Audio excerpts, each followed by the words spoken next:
To clean your USB-C port on Realme Note 60, first you'll need to power off your device. You can do it by clicking on the power button, holding it for a few moments, and you should see the power menu.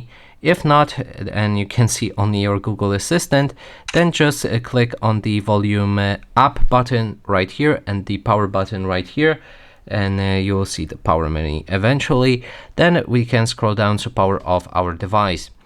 And that was the safety measure, since we'll be cleaning our device with the metal SIM ejection tool, and it is not recommended to put anything inside of your charging port that is metal, and you can do it but on your own risk. So now when we can keep that in our mind, we can stick it in there and try to remove that dust.